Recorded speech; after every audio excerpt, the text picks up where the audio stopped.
Happy St. Patrick's Day, and welcome to the Cars, Bars, and Guitars podcast, episode number 84. I'm AJ. And I'm Steve. Hey, Steve, who are we brought to you today by? A year into Quasi-Teen and Rick Beato's new beard. He'll be my new favorite Santa Claus ever since Billy Bob Thornton.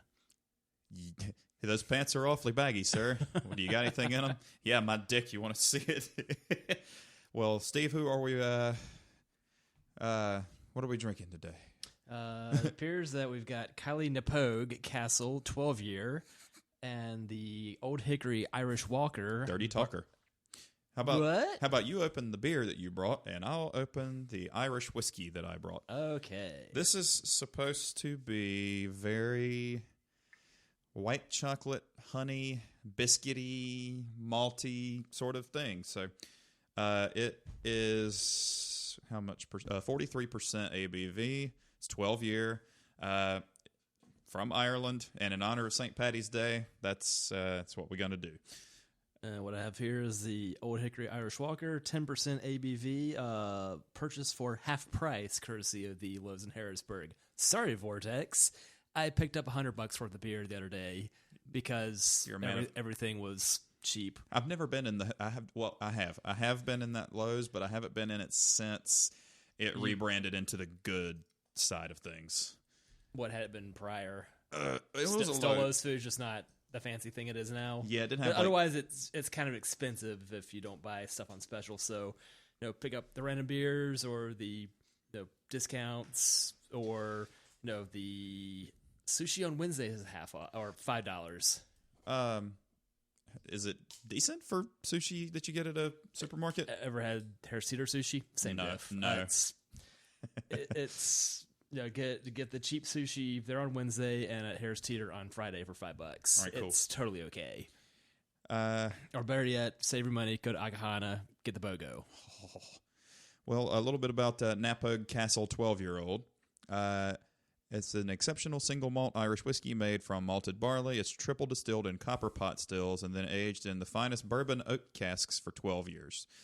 It sounds good. And evidently the guy who owns this bought the castle back in the 50s and then started collecting Irish whiskey barrels and then doing it himself, and then it just made it into a company.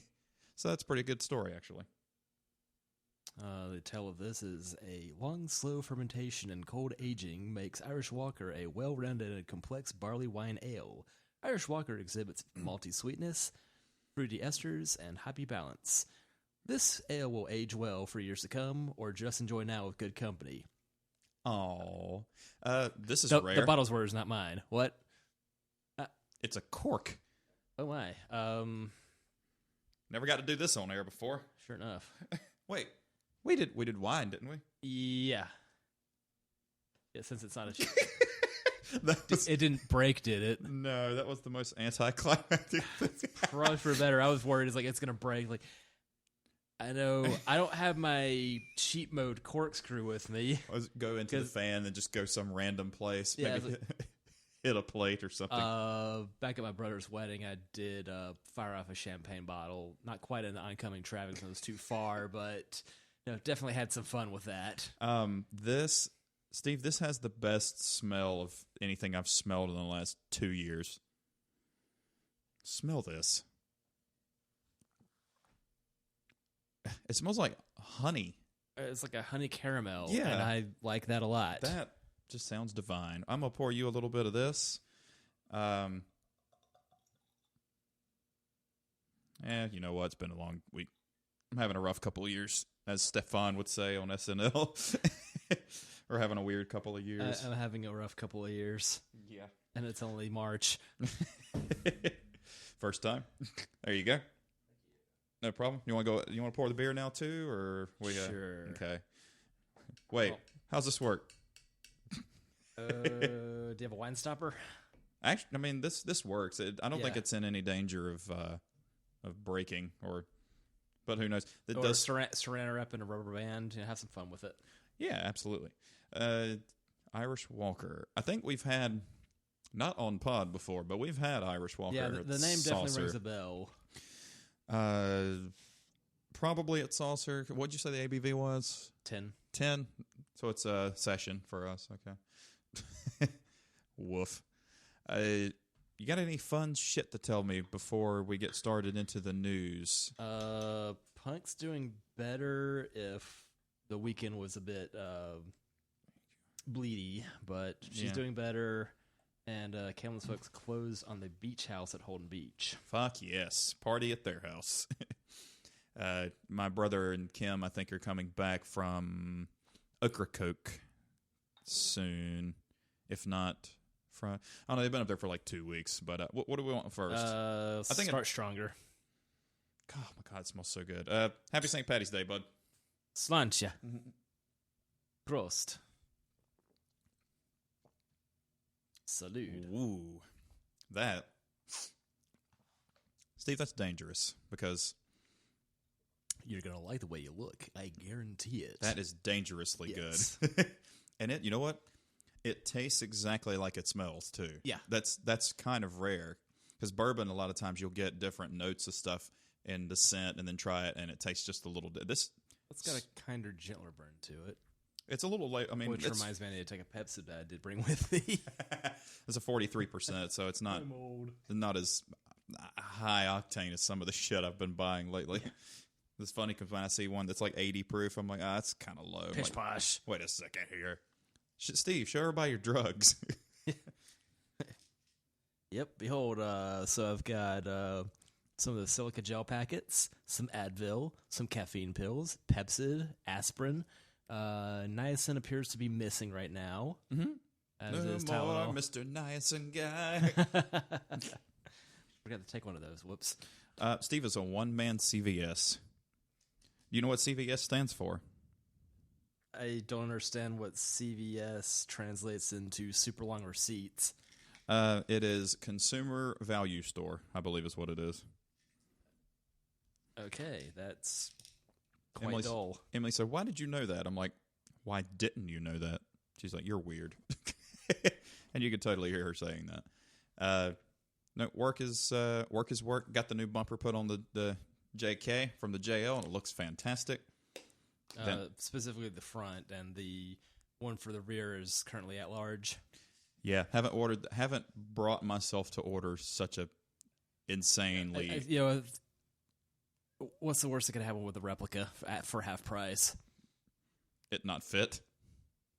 Drill some more holes in it. It'll be all right.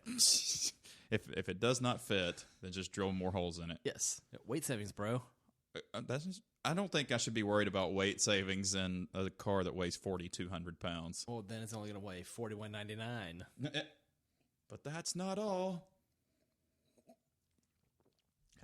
I can't stop buying car parts for the American working man because that's who I am and that's who I care about. Do you have a Callahan shirt? I need one. Because those exist in the world. I know. It's the same color. I wore the green for the... What is that shirt? It's the Triforce from The Legend of Zelda. You know? Kaylin got me this shirt, like, not entirely sure, like, what it is. Like, it's Nintendo themed. Like, do you like it? I was like, yes. No, honey. I love it. My favorite Zelda games were the ones from the early 90s. Not on the original Nintendo, but the one on the Game Boy that got re-released on Switch. Link's Awakening and Zelda: A Link to the Past on the Super, which is they're much faster paced than the original two. Zelda 2 is a hateful piece of shit.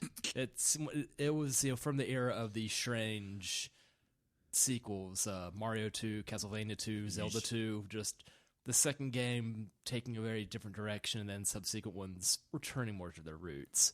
What is quite interesting that you decided to wear a Nintendo shirt today when I'm wearing my Nintendo shirt. I was thinking the same thing when you answered the door. Yeah. Well, now that I know that. Confession time. Not once in my entire life have I ever played Legend of Zelda. You have the technology to play several of them. I know. I don't even know where to start. I'm aware of the game, but I couldn't tell you any background on it at all. I played all the Mario games. Yeah. Well, it's got the story at the beginning of the game that is complete nonsense, so there's that. Is it a harder game? Is it a hard game to play? For what you're used to, it's going to be very different. Okay.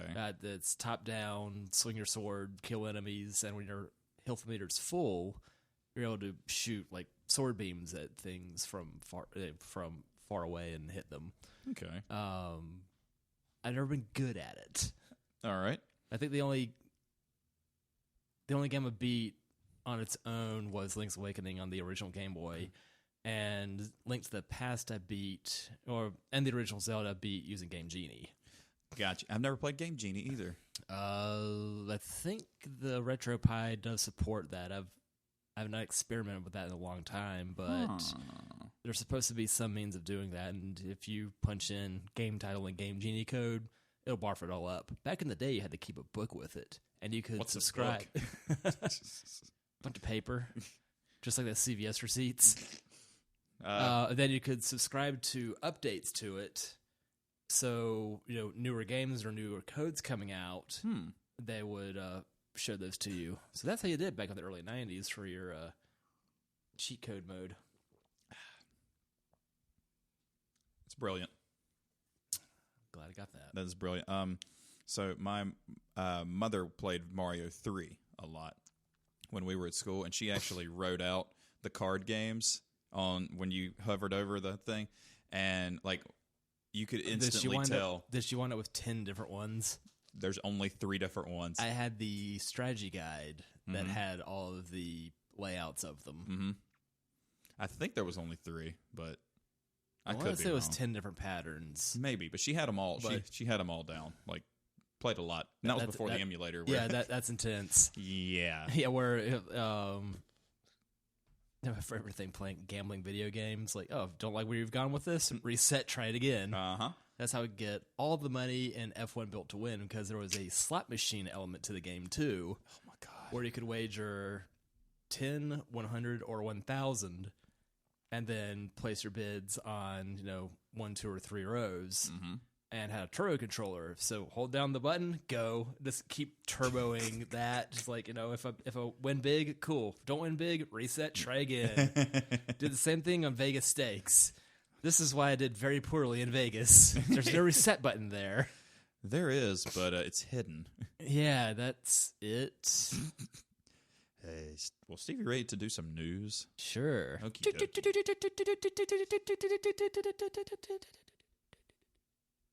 Steve, brewers are adding electrolytes to certain lower-calorie options to encourage consumption after workouts and yoga.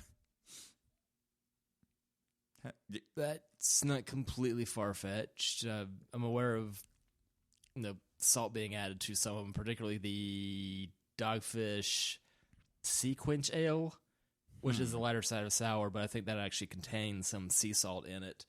And that was probably my gateway drug into not hating sour so much. Speaking of news, I've diversified my bonds, bro. Yeah. Well, I'm surprised, too. I'm surprised that I liked it. That's how I actually managed to finish off a box of Pinot Grigio wine as well with this new development. Okay? No. Why am I so tired?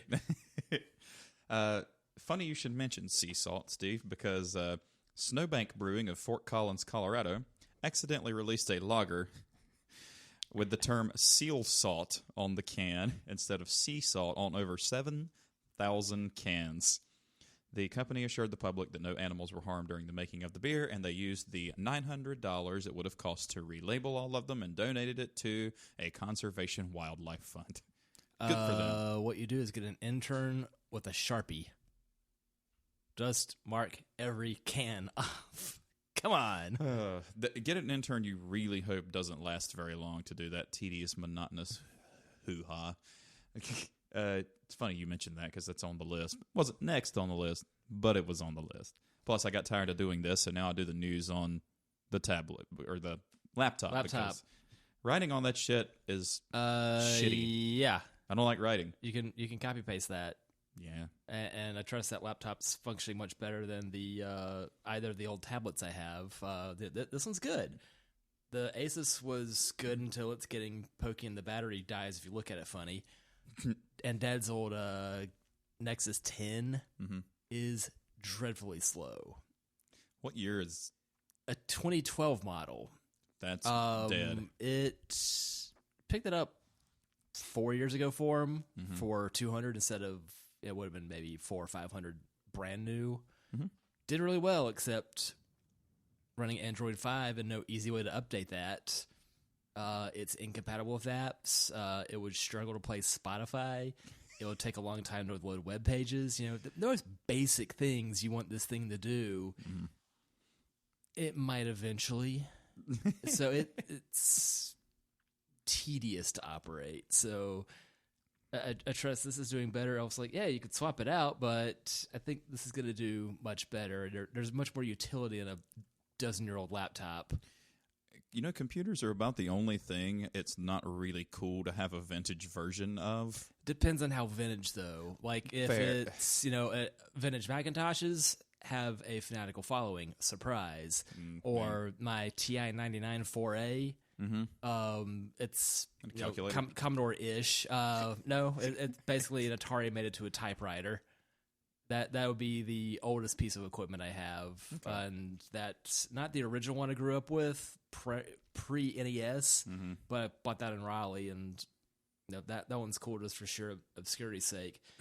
That the Commodore trounced it in the marketplace. It was very popular in Texas and resurfaced in the show *Halt and Catch Fire*, chronicling the early days of Silicon Valley and the tech explosion in the early '80s. Else, you say that, it's like, is that a calculator? It's like, well, if you put the cartridge in for it, yes. Otherwise, a lot of the games for that were knockoffs of what was available on Atari. Okay. Funny that teachers back in the day would say, you're not always going to have a calculator in your pocket. Yeah, about that. During the time I had a calculator on my wrist and still have one of those watches, which is an incredibly difficult device to use since it's so tiny. I could imagine you'd have to use a toothpick to put some of that or the end of a pen. Yeah. By the way, how much was that? 70. Nope. 100. Nope. You're going the wrong way, actually. 50.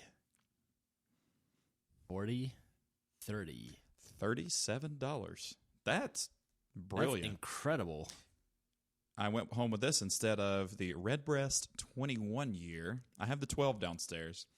And I looked at the bottle behind the case, and I went, you know what? Got my stimulus today. I said, hey, Luis. I said, how much is that Redbreast 21? He laughed, and I was like, how much is it? He goes, $320. You want it? I'm like, nah, I'm good.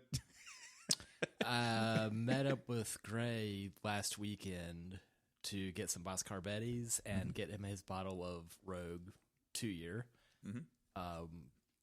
Really am enjoying that one, but $65 for a bottle is quite steep for me right now. So I'm going to savor that one, and once things improve in all matters of fact, so long as it's still available, why yes, I will have more. Just eventually. See, I know that things cost money, but I'm not sure why they're charging that much for a brand new, unproven, young whiskey. But I am not. They're aiming straight for us beer lovers' hearts. So that Rogue makes good stuff, and true, this young whiskey is proof.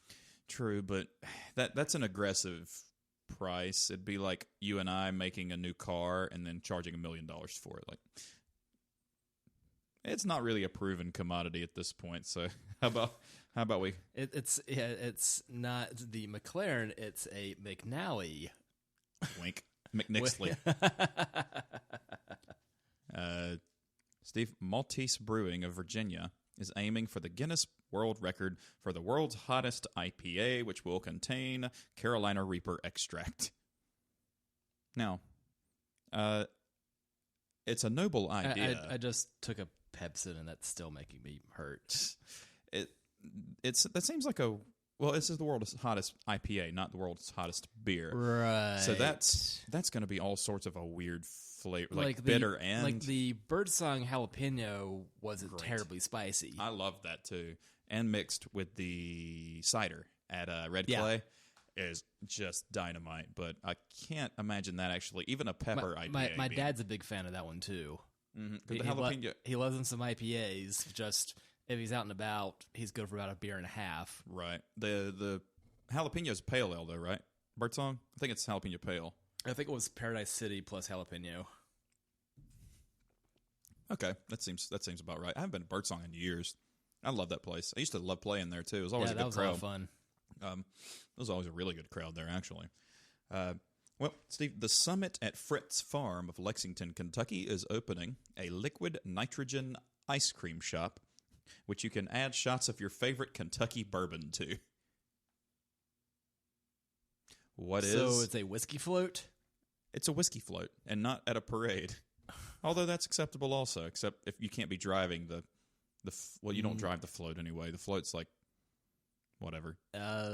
Somebody's at the helm of it. It's basically a bus chassis with who knows what attached to it. I don't have it pulled up on the computer, but like it was cool, like a liquid nitrogen. It was.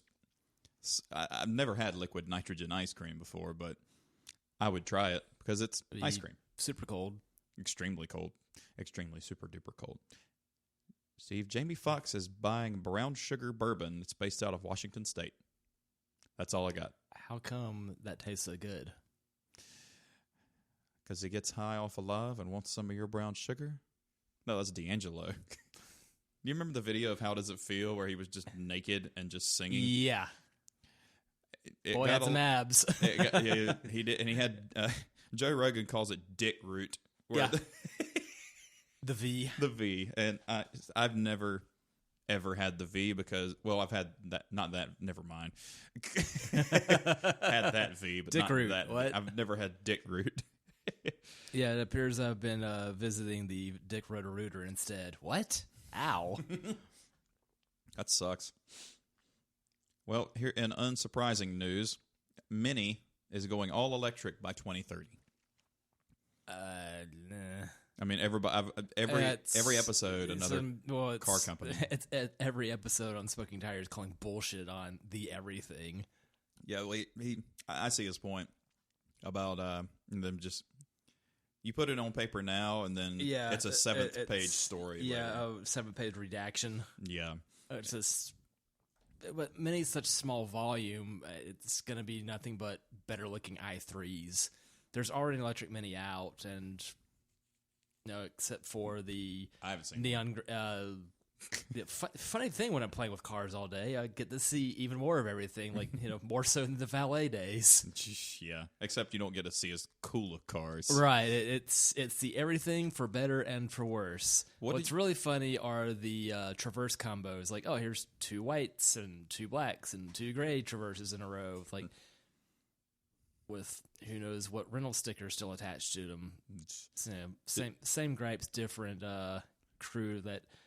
Apparently, several of the detailers decided to just leave midday to go to the beach, so they were immediately fired upon such thing. Okay, it was a strange day today. Hey, if they would, depending on what they pay, if I could detail all day long. I'm not working second or third shift though. Yeah. So, if you want reliable, buddy, I've been going strong. So, what do you think the most frequent car so far in your tenure that you've seen come through, if you just had to guess? Nissan Rogue. Really? Lots and lots and lots of Rogues. And Nissans in general, too? Followed by the Altima. Yeah. Just a lot of former rental cars. It was real funny. For a while there, we got a lot of red Altimas with double-digit odometers. They're still on the site. They these with about 40 miles on them. And that's technically a used car if it's at Carvana. It would have probably from this is back in the fall. Rental agencies needing to liquidate stock, so they'd picked up the cars. But if nobody's renting, they got to do something with them. That's not So they would take a bath on it. So we do wind up seeing a lot of formal rentals. That's not a bad way to go because you get a brand new car but for a used price. It would, and probably lop $5,000 off the price tag. Like for sure, Enterprise and Hertz are taking a bath on them. Well, you could get does Carvana offer warranty? Yes.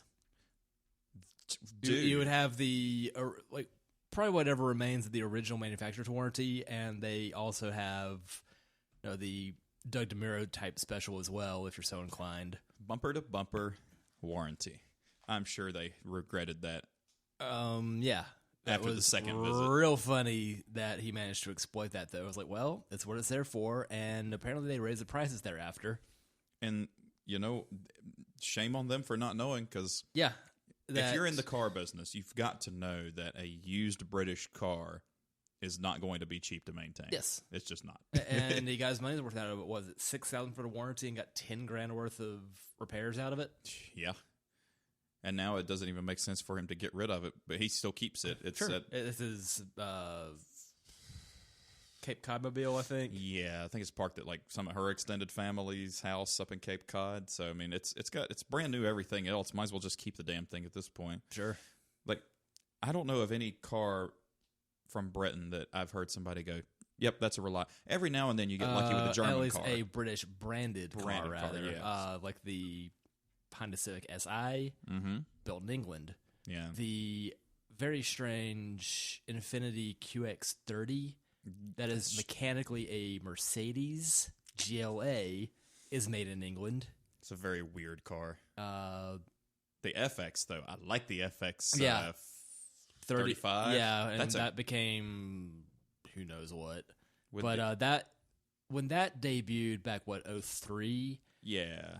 That really cemented the idea in my head that the cars featured in the computer game Mega Race from 1993 were becoming reality. That was just these giant armored things, and that was early in the era of 20s being on cars. So between that and the Dodge Ram, it was a good-looking car, yeah. too. And the thing is, like, every now and then you would hear it go by, and you would swear a 350Z went by because it was the same engine. Same purr. Some people don't like it. I don't mind it. I like the Wookiee VQ. I do, too. I like that. I like the Subaru. I like the rumble. I like the Boxer rumble. I like the high-pitched V8s and the American Muscle V8s. I just like stuff. Yeah. I just want to hear it, which is my problem with electric car. Like, you don't get that visceral, shaky, and the sound, and just that at the expense of the planet. But man, you pays your money, you takes your chances. Steve, That sounds very Carlish. Yeah. USPS is testing EV mail carriers. I'm surprised they hadn't yet. I am all for that because nothing's more annoying than hearing that Iron Duke 4 all the time in the little Grumman vans. It sounds always like every person, and I'm sure it's not the driver, I think it's the car, but it sounds like they're always going full throttle from stop. Well, mind you, that engine is a mid-'80s GM engine that they've had a lot of time to improve upon this. They haven't, but they could have done literally anything else. What engine is that? Like a 2.5-liter four-cylinder with maybe 100 horses. Okay. It's robust but not powerful. Front engine, right? I think the mail trucks are rear. You could get the base Fiero with that engine. There would be some iteration of that in a 4-cylinder S10 or GMC Sonoma at the time. Yeah. But that also went on to be in your base model Cavaliers, Sunbirds, Olds, whatevers. It saw a lot of use, and it's pretty tough, but not terribly powerful. I saw the world's cleanest 4-door Cavalier, last generation Cavalier, roll by me on the interstate on the way home from work the other day. I'm like, why, and how? Was it beige? It was red. Wow. And it was like in good shape too. Like it was in properly decent shape. Even weirder about one of those cars. What's that? They were sold in Japan as the Toyota Cavalier. And it still had, it didn't even have any, it was just badge engineering, right? Yeah. Because you had at the time you had the Pontiac Vibe, my old car, sold in Japan briefly as the Toyota Volts, where they swapped the nose on it. That's about it. But it being an American-built thing, the Japanese did not care to buy this. Much like the Toyota Cavalier, not a strong seller. Or in Europe, the Volkswagen Taro. Care to take a guess what that was? Taro. Not a root vegetable. New. Volkswagen Taro. It was it was an American car, right? No, this would be Japanese. Corolla? No. No idea. It was a Toyota. Camry? No. No idea. A Hilux. Oh, a Hilux.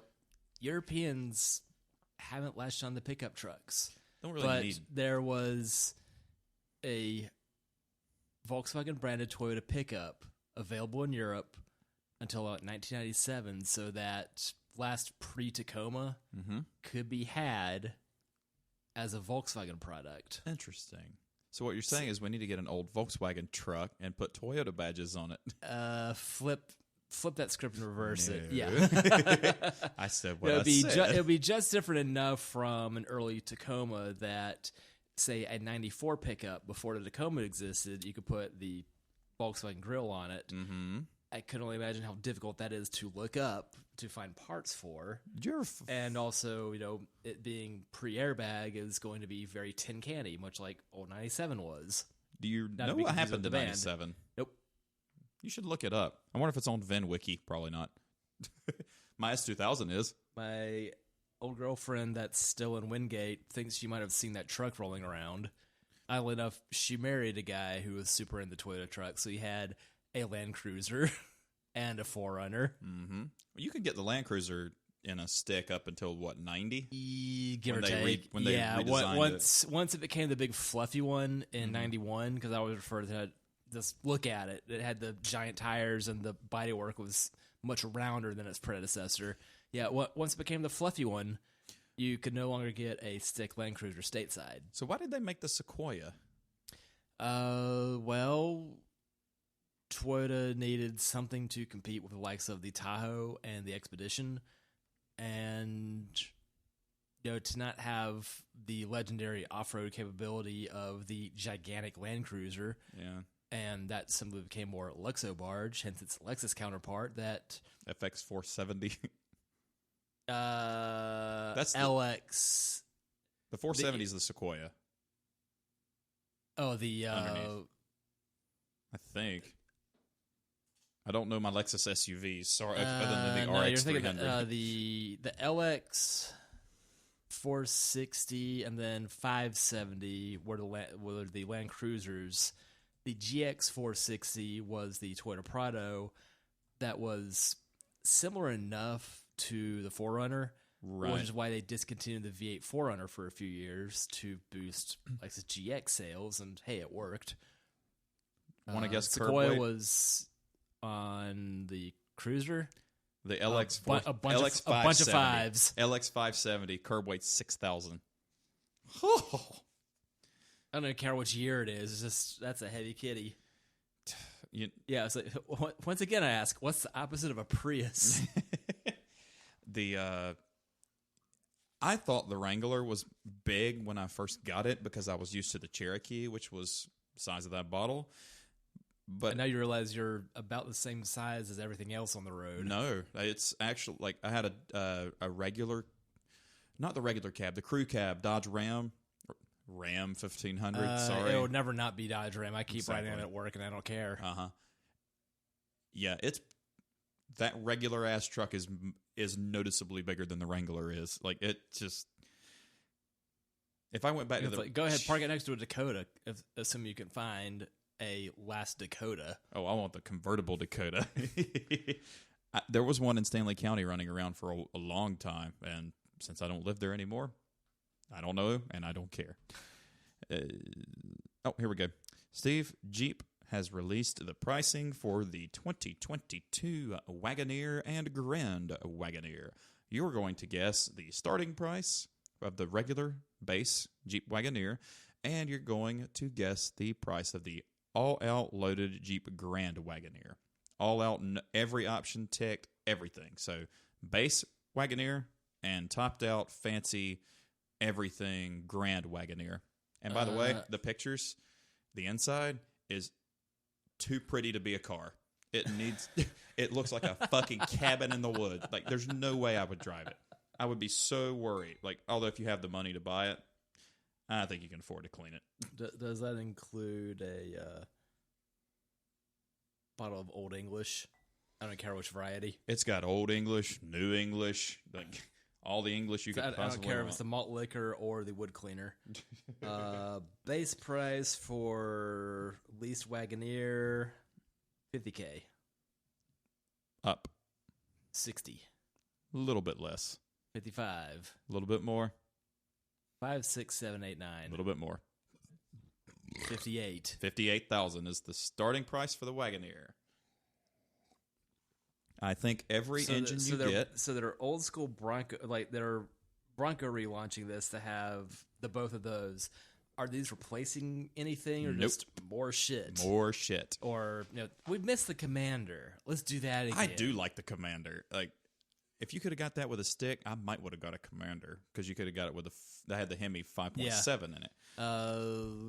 Mechanically similar enough to a Challenger, so I think it's not impossible. I think much like a Magnum swap, like that would be my jam to have a stick Magnum. Would be incredible. Say what you want about FCA, but man, they don't take themselves too serious. Yeah, they're having more fun than the rest of them. So a top-loaded, all-out Jeep Grand Wagoneer. I'm going to give it a 1, 2, 3, 4, 5, 6. It's 6 figures, but it's less. Bunch of ones. A little bit less. Well, it's 104,000. That's a pill. The idea of a 6-figure Jeep is sickening. I don't care if it's the Hellcat one, but still, that's just absurd. And I'm pretty sure that every one of the Wagoneers will get a variation of the 6.4-liter Hemi V8. And I think the Grand Wagoneer gets like the fucking Mac Daddy with... Not Hellcat. Hellcat Grand Wagoneer would be fucking nasty. Well, I'm surprised that there was the effective Hellcat Grand Cherokee before Hellcat Durango. They should make the top of the line Hellcat of anything and call it the Pinhead.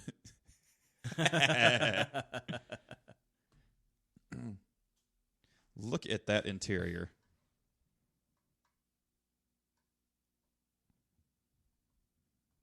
That one. That's a passenger side screen, isn't it? Yeah. The base model, I think that's the base model too, because like there's a reason it's that expensive. Like there's the interior picture I was trying to show you. That one is the one I like with the wood everywhere. Oh my. That is fantastic. Oh my God. Now, if I had that kind of money, would I spend it on that? No. It's probably going to depreciate like a ketchup popsicle though. Yeah. So you could probably pick up one of those in about 4 years for like half price. So there's something to look for. Yep, passenger side screen. Screen in the gauge cluster, big screen, then another screen, and then passenger side screen. Now, you know me. I don't like screens in cars. More than one. If you want it for your audio system, be my guest. But HVAC controls, seat heaters, anything to do with the car other than the radio, I don't really want the screen. And those have been prone to mess up along the way, so we had to go send them to the guy to go fix it. But you've had several aftermarket, and they've usually played ball pretty well. Personally, yes. I was saying at work that you've heard Farrah lament the Uconnect issues. I've lived the Uconnect issues. One screen to rule them all. Really neat idea until it decides it does not want to play along. Yeah, if you're gonna have screens, or like multiples, some that like just randomly just don't want to turn on. If you restart the car, it might come back on, but it's unreliable. Yeah, the one is stupid. Like if you're gonna have that many, at least have multiple screens so that if it doesn't, you can't perform shit in your car. Like you kind of need a lot of this stuff. I like actual switches. So I do too. Not Cadillac Alante level of buttons on the dashboard. Like 58 buttons. My still fairly dumb car has the gauge cluster thing with like trip computer and odometer and the screen by which to handle, backup camera, and multimedia. Mm-hmm. That's it. It has an actual volume knob. Mm-hmm. If I wish to advance track, I can do it on the unit itself or on the steering wheel. That's all I really want out of the connectivity on that thing. It does Bluetooth, it does USB, it does AM/FM, it does HD/FM. Ooh. Which, that's decadent, huh? It's capitalist I haven't had that capacity since the Zune HD back in the day. Mm-hmm. I love that the controls on the Jeep are on the back instead of the front, because naturally your hands are already on the wheel, so instead of having to do this, it's just... And that's pretty much FCA type stuff doing that. Mm-hmm. See, which I can only imagine how messed up that would be, like, have that and flappy paddles. That's a lot going on. It's like, how'd you blow your engine? I was trying to change the volume on my... No, that's a running gag with the Dodge Rams with the hockey puck transmissions that you have. Yeah, your volume knob, and then your climate control, and then your transmission knob. Like, it's... I'm anti-automatic, but I do find the hockey puck transmission entertaining. I don't understand. Like, I don't think. I guess we're dinosaurs, but I would not get into a car and then look at a gear selector or a knob and think that the knob was that much more luxurious than a gear selector. When I think of luxury, I think of material choice, a comfort, and nice wood grain. I don't think about tech being luxury, because no, but now everything's electronically controlled, so they can do whatever they want with it. Yeah. So Honda Acura have their varying degrees of push button in some cars, where you have flat button for park, this little switch beneath it for reverse, a button for neutral, and a button for drive, and then double tap drive for your semi-automatic or semi-manual mode. Mm-hmm. On some Lincolns, you have it right next to the stereo that you have start-stop, PRND there. Mm-hmm. On an Aston Martin, it'll have the PRND across the dash beneath the stereo. Like, wrong transmission, but very well done. Or PR, thing to put your $2,000 crystal stupid key in. Yeah. Indeed. Jeez. You know what I would do if I was a manufacturer of the car? I would put the buttons, and I would write out what the buttons do in braille. I wonder if 6-speed makes a braille shift knob, because that's what you're going to need for your Jeep. Because who the fuck is the target audience here? Us, with our 6 senses of humor. Like, I've already got my current shift knob in kanji. What do you want, man? I don't know which gear it is. Hey, that's Kashi. Kashi Miyachek. I think I was like, I need to get something like patterned as such. Or like, all right, whenever it needs to go to shop, at least you have an idea what's going on here. Right. And the only digit I know on that is Roku, thanks to the MIDI player. I have 2 Roku 3s somewhere. Well, I know where one of them are. Oh, Jesus. The powers combined would be the Roku. Roku squared. No, that'd be Roku 9. Roku to the power of 3? Then it'd be a Roku 27. True. You said it was a 9, right? If you were to have Roku squared. Roku Pi. We don't have time for that this. Was 3 days ago. Last but not least, this is an absolutely fantastic story. Beale Brewing Company, Beale, Beale Brewing of Bedford, Virginia again, has released a new beer. I thought that was in Memphis. Fair. Releases a new beer inspired by a disgruntled anti-mask taproom customer's review on their Google account, and it's called Your Manager is a Bitch American Porter. And it is 7% and has the manager's face on the can. That's the level of petty I aspire to. Richard, Tom, or Kyle. Yeah. And last year they had a beer called Closed by Christmas, because a group of guys that were in there saying, if y'all keep doing these masks mandates, y'all are going to be closed by Christmas. So they had a Closed by Christmas ale. So these guys kind of know what they're about, and I don't know where Bedford, Virginia is, but East of good. I have the technology. It's a state away. But that could be either 90 minutes Virginia. or it could be 6 hours. It's big. Yeah. We see lots of cars out of the DC Metro, which is real funny seeing the GPSs that haven't been reset and I can find exactly where the previous owner's address is. Like, all right, well, let's push a few buttons here, and this car's no longer homesick for Arlington. It has a population as of 2010 of 6,600. And do you want to have a guess? This is like your trivia hour right here. Do you want to guess where it is? Between Richmond and DC. It's between cities, but those two cities it is not between. Okay. Further east then, so Further west. Oh, so closer to Charlottesville or Lynchburg. It is almost smack dab In the middle of the state. Hold on, let me zoom out. I didn't zoom out enough. Sorry, I don't know Virginia as well as. Yeah, it's in between Lynchburg and Roanoke, almost smack dab in the middle of Lynchburg and Roanoke. My cousin lives in Roanoke, and does he like it? He's a lawyer there, and he's doing okay for himself there. It's 3 hours and 20 minutes away.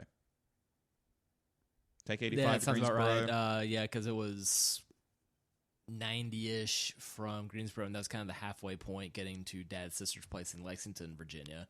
Yep. Where they've got 20 acres and this lovely house built in the early 70s of generous proportion. That's where I had my first trail bike accident. My only trail bike accident at about 13. They had to, luckily wearing jeans at Thanksgiving. So we used to do Thanksgiving at Aunt Barbara's place in Virginia. Mm-hmm. And Mark had a 79 Honda trail bike. Fuck yes. A little 50cc monster. Like, all right, just go cruise around that. And the place was surrounded by a creek. So there's like this hedge and then flat grassy area and then the creek. Well, riding it out, all right, I'm going to try to turn this around. So I try stepping off the bike. It comes out from beneath me and like somehow eats my right knee. Got another one. Yeah. Jeans definitely mitigated, like a little skin up, but nothing major. So yeah, my first trail bike accident, and only one, was back in '94. To say first and only. Yeah. Hey, that is the end of the news, Esteban. Every so often I have dreams I've got a motorcycle, and they're very fun. I've got want one. I've got a Nintendo Switch game that it was $1. Like, so if any of you out there with a Switch need a cheap thrill for $1 because this game is really this cheap, get Moto Rush GT. It's no Rad Racer. No, or Road Rash is what you're thinking with the combat racing. No, but this is riding a motorbike like a maniac, like through traffic, against traffic, like into oncoming traffic, and it gives you points for close calls. What is Rad Racer? That was the one with the Ferrari or the F1 car and the lousy 3D effect. Since you're used to Gran Turismo, that's going to be quite the demotion. It was basically Square's knockoff of Outrun. Well, I'm disappointed with GT1 after playing all the other ones. Like it's just not grainy.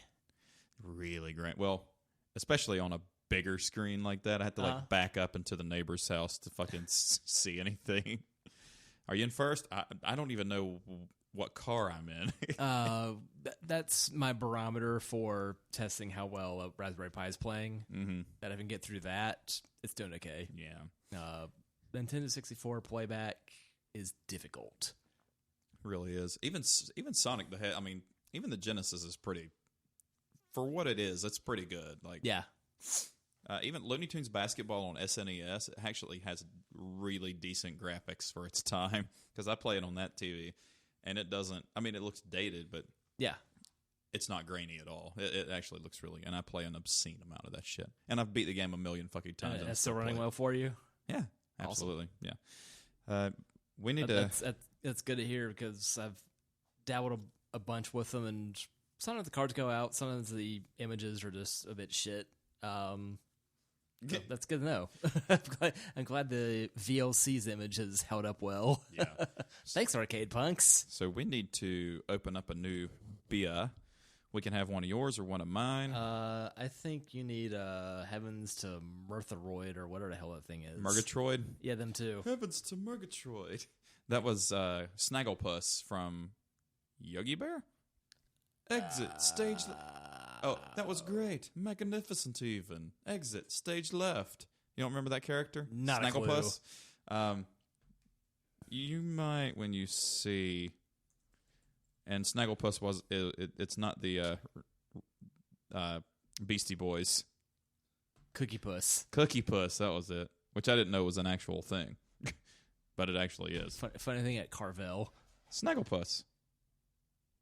Oh. That's Snagglepuss. I didn't realize that he's the Pink Panther. More like the fuchsia cat. Exits. Fuchsia feline. Come Fuchsia on, feline. get your alliteration on, man. Is that the Ferrari FF's mascot? So I can take that. What are you going to have? I did bring two of them. Let's have. I know it's good. I know you're going to like it. So while we're doing that, I have pulled up a list of the 16 best Irish cocktails. Woo!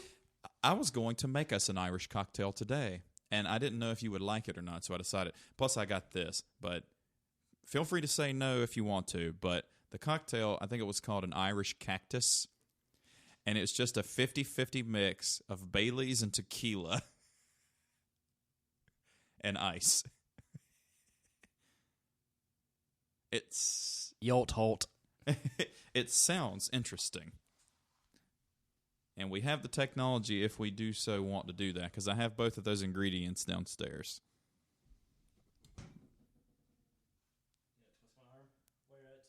No, I like your arm too much to twist it. Okay. Yep, Heavens to Murgatroyd. Maple Milk Stout. I thought it would be higher ABV than that, but I'm actually kind of glad it isn't. Yeah, this is another of the Lowe's raid. The Lowe's and low price. Tell the people about it.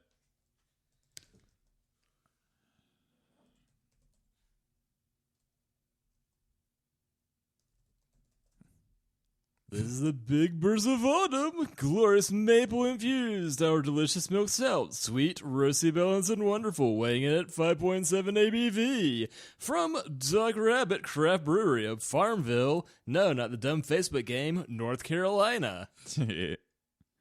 All right, it's 2 parts Irish cream and 1 part tequila. So it's going to be a lot more cream heavy, but that's probably okay because tequila's a pretty strong. Yeah, Irish cream's inherently a pretty light device. Like, even that, you can find Irish cream sold in the wine aisle of stores, which I found very confusing. Aldi's got their own variant of it. Yeah, go ahead. Find me the grapes in your knockoff Baileys. Like, that sounds disgusting. It's the same stuff. It's just bizarre that they keep advertising it as, you know, a. Whoops.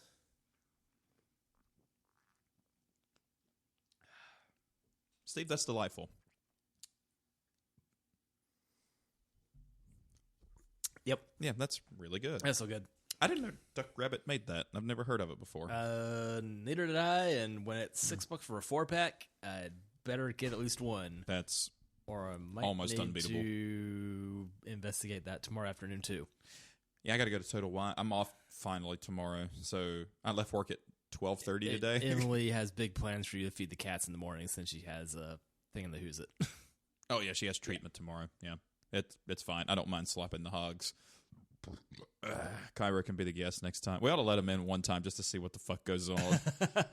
The only time I yelled at them to get out, the amplifier face is made of a very fine mesh, friendly material that cats like to scratch on. So yeah, Cairo kind of got up there to stretch, and out. Get out of here. So 16 of the best Irish cocktails, other than, well, a White Russian's not an Irish cocktail. No. So I really didn't even know what an Irish cocktail was, until that other one. But the first one is the Irish Whiskey Maid. It is Jameson, lime juice, simple syrup, cucumber, and mint leaves. That's right my alley. That's definitely up your alley because I don't like mint. But it says 3 slices of a Japanese cucumber. I can't imagine what makes it different. Was it bread without seeds? Is it bigger? Is it smaller? I would guess smaller. I bet it's or if you swap it for zucchini, is it going to matter? Yikes! That's a completely different vegetable group. The one's a squash and cucumber's a cucumber. Yeah, I can grill a zucchini. Grilling a cucumber, it would just extinguish the grill. It is the lettuce of vegetables that are not lettuce. I know people buy iceberg lettuce all the time. Like, why don't you just buy fucking college rule paper? Because that's exactly what that shit tastes. At least green, red, and romaine actually has a little bit of a flavor to it. The butter bib. Bib. Yeah, like I told you last time about the cheap ones at Costco. Yeah, I did that again. Like, so that's been for lettuce wraps, for salads. Like, oh yeah. Have you ever read the ingredients to spring mix salad? Like, it's just that it's a lot of shit. Radicchio and Swiss chard and green leaf lettuce and bib lettuce and. That sounds about like what I needed to eat after my last Boxcar Betty's trip. I felt slow after that much fried food. Delicious, but... You don't feel bad after eating Mexican? Mexican, I'm okay. Are you okay tonight for it? Yeah. Sweet. I figure between Mexican or wings or... Jekyll and Hyde would be funny because that's where Kayla and I went just before all hell was completely deemed broken loose when she got her tires. Mm-hmm. I can only imagine that place would be insane tonight. It's like, it's more English pubs, like close enough, right, guys? That place is rad. The ambiance and the drinks and the staff are totally rad. The food is okay at best. I was like, I really want fish and chips. That's more British. Shit.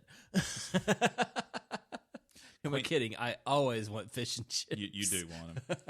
We have the Gaelic grasshopper, which is Irish cream, Irish whiskey, creme de cacao, and then something called Branca Menta, which after looking at it's like a herbal spiced liqueur with mint in it. And once again, that sounds... You're going to have a really hard time with this list, aren't you? I was like, God damn it, Ireland. Why do y'all like mint so much? Ugh. I was like, if you like mint chocolate chip ice cream, I just assume you eat toothpaste. Something green, and mint chocolate chip's one of my favorites. Yeah.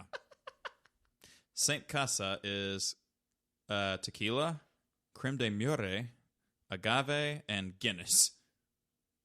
Oh my, that sounds good. That sounds fantastic. It really does. We have a here's your any agave beer. I'm totally game for. Steve, this is absolutely up your alley. It's the Irish Negroni. Go on. It's 1 part Irish whiskey, 1 part Campari, 1 part red vermouth, and orange peel. Nice. I think we might have done that somewhere along the way on accident. Well, you got normally the Campari normally the Negroni is what besides the Campari and vermouth? Vodka or gin. Okay, yeah, this is Irish whiskey. Gin. Okay, so that would I like that a lot. It'd be a little tamer, still not sweet though, because Irish whiskey. Well, I back when I had the Kirkland Irish whiskey, I really enjoyed that one. Mm-hmm. And the guy at the store in Charleston said they were discontinuing it. It was a 4-year. It was like $30 for a bottle. It was fantastic. And didn't make it to Folly Beach last year at all, so I wasn't able to go down and pick up more because that's typically my usual cheap booze run at Costco. Since I could go to Columbia or Greenville, but I have no other business there instead of vacation time at Myrtle or Charleston. Right. The next one, neither of us are going to like. It's the kale cocktail. Kale. Kale juice, tequila blanco, cucumber juice, ginger beer, simple syrup, and lemon juice. That sounds like a health drink. It does. Never mind the booze, it sounds like a health drink, which probably means I still need to try it. Mr. Black meets Mr. Teeling. Who the hell's the latter? Teeling Irish whiskey. I almost bought a bottle today. So, how much was he? about the same price. Okay. Teeling Irish whiskey, then coffee liqueur, simple syrup, bitters, and absinthe. So they couldn't say Kahlua by brand or the knockoff It says Kimura. Mr. Black coffee liqueur, but I don't know what that is, so I just said coffee liqueur. Something Reservoir Dogs, and no one was allowed to be him. I think most of a lot of these say the brand name, and I just give you like What's hopefully a generic. I don't have the tonic water. I'm not going to remember any of this, but we have the resources to look these back up because I'm really enjoying this list. It's really good. Pot of Gold, chartreuse, Grand Marnier, tonic water, and then edible gold flakes. Or how I got kicked out of the jewelry shop across the way. Just what I need, a secondhand like gold and silver shop, and then the hardware store that sells guns. What's up, Monroe? I'll show you the picture. Just look at the picture. Gorgeous. Oh my!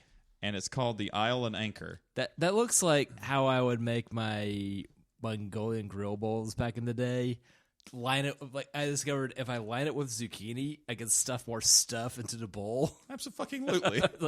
I would have one of those to go styrofoam containers. That's what 10 by 10, 12 by 12. Sounds right. Bursting at the seams You that I just had sit on so it. much on it. I would get 5 meals out of that. It's like you just have to make sure that they don't charge by the pound. I knew it $50 was fucking meal. if it fits in a bowl, it ships. Yeah. And yes, it did. This sounds amazing. Isle and Anchor is Napa Castle 14-year-old. That's 12, but I don't think it's going to matter. So Irish whiskey, lemon juice, cinnamon syrup. You have to wait. So 2023, then you can do this. Wait a second. This bottle won't last till next week. It's so good. Yeah. Irish whiskey, lemon juice, cinnamon syrup, apricot liqueur, apple juice, and bitters. What is an apricot but a shitty peach? I've never been keen on those. I can take it or I don't like Magic Hat, so. Yeah. I think that would probably be one of those things I would hate less now. Probably. But it's a lesser peach. You ever had a Pluet? It's a plum and apricot mixed, and it's actually really good. Sounds decent. That one's good. I like those. That's a weird name. An Irish old fashioned. They couldn't call it apricum. An Irish old fashioned. That's next month. Yes. Honey syrup, bitters, Irish whiskey, and lemon. It just kind of doesn't sound like an old fashioned at all, but okay. Next up, the County Clare Cooler. One of these, 12-year. Apple cider, lemon juice, honey syrup, Benedictine, and 1 ounce of ginger beer. What's the next to last thing there? Benedictine? Do not know. Why does it sound like a pope? It was a pope, and not for very long. Benedictine. What do I type in after that? Ingredient? Benedictine cocktail ingredient? Mixer. There. Liqueur. I don't know what that thing's listening to. It's a commercial secret, but it is known to contain 27 herbs and spices. It's the Dr. Pepper mixers. Angelica, hyssop, juniper, myrrh, saffron, mace, fir cones, aloe, lemon balm, tea, thyme, coriander, clove, lemon, vanilla, orange peel, honey, red berries, and cinnamon. Do I drink this or wear it? What, dude? Just the fact that it has saffron is going to make it expensive. Yeah, I don't. It sounds more like like something Bobby Flay would fucking cook on Throwdown. Do I drink this or wear it? It does kind of sound like something you would like put on yourself to keep really witches does. away. I can't keep myself away. Sorry. That's true. It sounds good, but if it's more than 3 ingredients, I'm kind of out. That's a lot going on. Yeah. Yeah. What are the 23 ingredients in Dr. Pepper? We don't care. We just want to drink it, and it's knockoffs. This sounds fantastic. Midori liquor, Irish whiskey, and Irish cream. Midori is melon liqueur. So it's melon, cream, and whiskey. That sounds delightful. Yes. And why do they keep making these cocktails so pretty that You can't drink the laptop, by the way. And feel free I can eat it. And the fact that it's called Shamrock is pretty fantastic. Yes. Share with the people the names of these things. Hey, here's a list. Yep, that sounds good. yeah. I will never know what it is, but it sounds good. Basil martini. Do you like basil? The dude I went to high school with? Yeah, it's cool. I like the taste of basil. I don't like the smell at all. That's what oregano is. I love oregano. Basil and oregano, two different things, though. They are. Pesto. Oh, you don't like the smell of pesto? I like them all. Oh, okay. No, just getting the two of those confused. Basil. Yeah, I do. I like that. I don't know what makes this Irish though. I think the fact they managed to make a green cocktail is what we're going with here. Is it like a Cosmo green? green? I think it's red. I think you're right. I don't know what I was thinking of. But margarita. a lot of these being minty, inherently green plant. Like, is it from Ireland or just it's green and it's in Rhode Isle? So let's do that. This one has basil leaves, vodka, lime juice, sugar, and sweet and sour mix. None of that screams Irish to me. No, but I'd still drink that too. I probably would, but Finnegan's Wake. Here we go. -1 of these ingredients and we'll talk. Jameson, chartreuse, maraschino cherry liqueur, Oh my. lime juice, and mint. Minus the mint and we'll talk. That sounds amazing. Finnegan's Awake. And it's a good name, too. Kilbeggan Irish coffee. I do like an Irish Why coffee. is the celebration of someone's death called a wake? Because obviously this person is not. That is fair. That is a very deep sleep.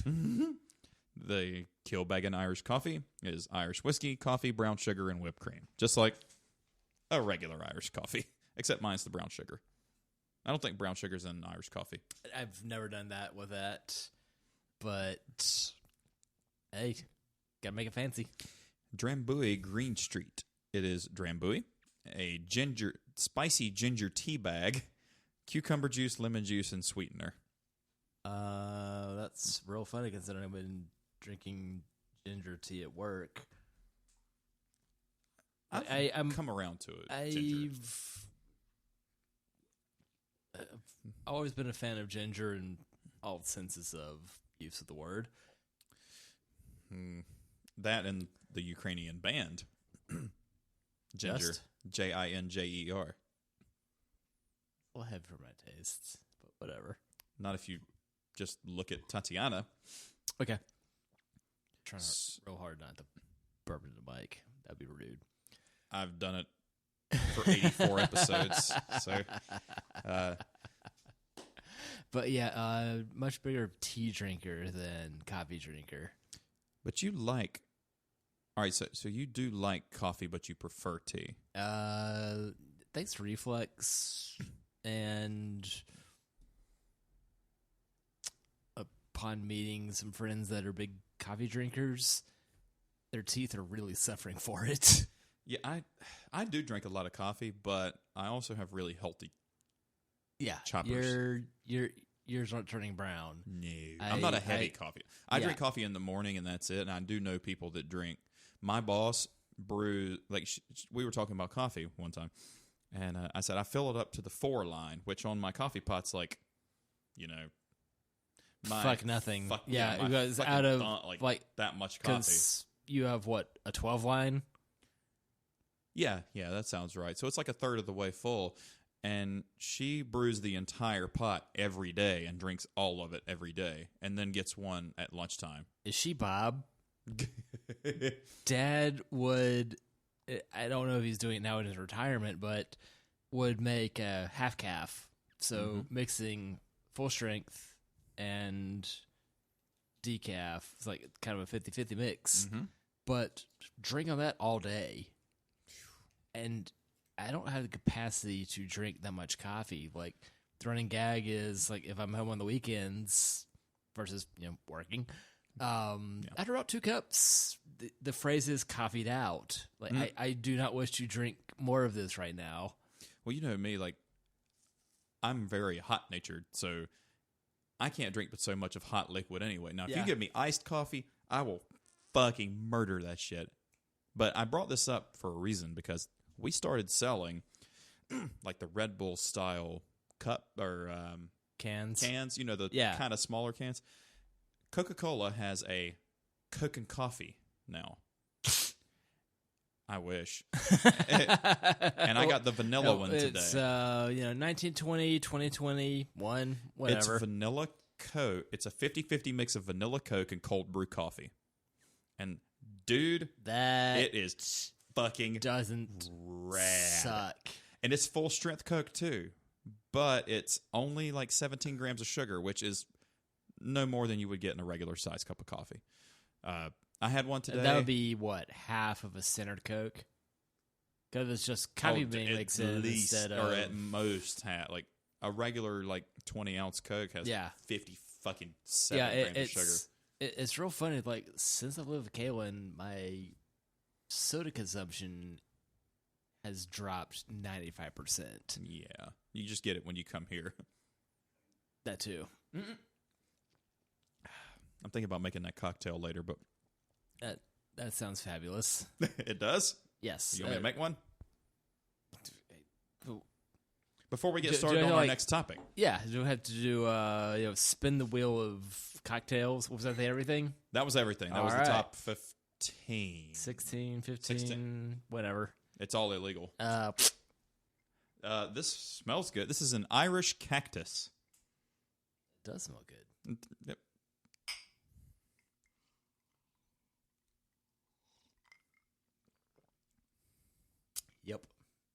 Yep. Okay, there's the tequila. I was going to say, I don't really... Oh, there it is.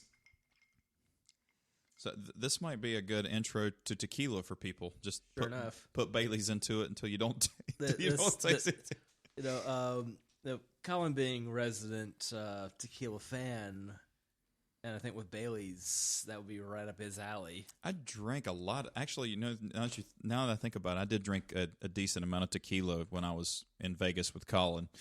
I do enjoy tequila, but I kind of have to be in the mood for it. Like, I can't just like... How self-destructive do you want to be in the world? Oh, that's nothing. It'll wipe out. Yeah, that's... You just wipe it off with the microfiber and... Yeah, it'll be all right. Yeah. The screen's okay, right? Yeah, it's good. Nice, sweet. Well, it was right over the charging port. It's like, that's a little terrifying. Could be worse. Dear Samsung, how waterproof... Screw it. How beer-proof is the Galaxy A7 Tab? I want to fly the train. Oh, this... The day after I bought this thing, Woot had the S6 on special for $200. Oh, wait. Well, I specifically bought this because it was at Costco, and I had free money. It's like, all right, this thing was $10 instead of $200, instead of $260 normally. You mean that's not the new Samsung Galaxy 20? Hello! I'm on the phone here! I'm at the cinema! I miss Trigger Happy TV. I can help you with that, I think. I'll get back to you on that before another one of my 8 terabyte hard drives fail. I'm sad. They're very worse for wear now. What? It's a new phablet. Yeah, it's a phone. It's a tablet. A phablet. Horrible A name. phablet. That's what you do with it later on private browsing. All right, it's good, but I think the 2-to-1 ratio, if you really wanted to taste tequila, should have been a 1-to-1. Because you can kind of taste that. It kind of cuts step through. it up, make it a 2 to 3 or whatever. Yeah, because Change ratios. This is very Bailey's or adjacent heavy. the agave cuts through a little bit. You know, it's not just Irish cream, but Yeah. it to me, if you're gonna mix two really weird ingredients like that, it needs to cut through a little bit more. Yeah, or it really needs them both to shine. And here it's still very Irish cream heavy, but I'm not complaining. No, That is it's delicious. still it's a little less sweet than just drinking Bailey's straight. So it's hello, me at 19. Wonder how that would be. That would totally work. Like half that, half Bailey's would be fabulous. No, I'm Well, lucky somebody doesn't have to work tomorrow. well, I've killed myself the last 4 days, so. No, Although I was off Saturday, and then I went to a gay wedding. And there's nothing like watching a groom walk down the aisle to I Touch Myself from the Divinals to really wake you up. And by the way, that was so funny. Yeah, I had to get Emily's take on that too. And everything sounds quite fabulous. the bartender was quite generous. I said, I was like, "You got any bourbon?" She goes, got Maker's Mark. I was like, "Love Maker's Mark." I was like, "I'll take one of those." My brother-in-law approves. It's like, "On the rocks or neat?" And I was like, "We'll do on the rocks." She says, "Okay." So she puts like maybe the equivalent of 2 ice cubes in it, and then pours the glass all the way full of Maker's Mark. She goes, "Here you go, honey." I'm like, "Here's $5 for your tip." Because it was free. It was completely free bar. So I was like, okay. And then it was, "Here, take one of these on the house." And it was travel bottle of Fireball. I'm like, I was really feeling good when we left that wedding. 3 bourbons, 2 Fireballs, and a beer. I really hope one of these days my old roommate from the Raleigh days, who's the gay volunteer firefighter in Village People? I was thinking city, not band. Oh my God, it's better. That's better. Yes. That's better. What are we going to call it? Because it was an Irish cactus, but Irish cactus fire. the Irish fireman.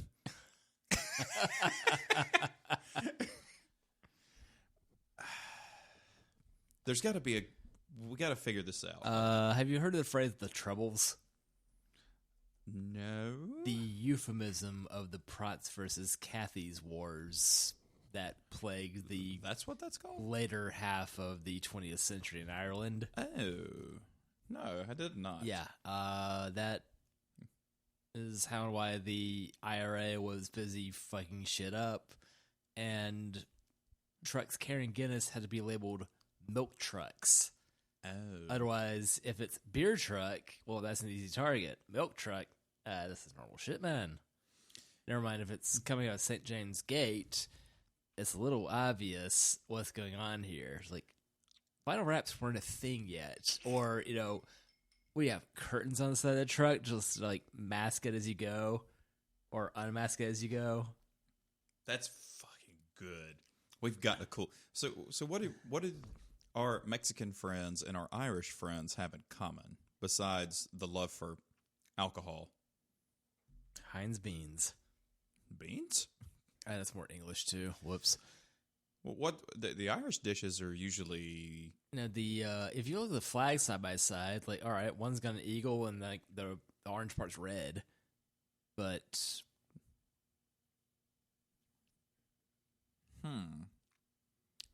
The Irish luchador. A love of soccer. Luchador is the Mexican wrestler. Right. I was trying to think of a luchador, but with a leprechaun hat. Oh, God. Leprador. No, his arms keep falling off. It's a very difficult time for him. Luchacon. I think that's going to be the convention for what we're discussing before I got into the door. It's going to be Leprechaun Luchador. I'll allow it. It's a long name. It's a long name, but I think we Christ, Leprechaun.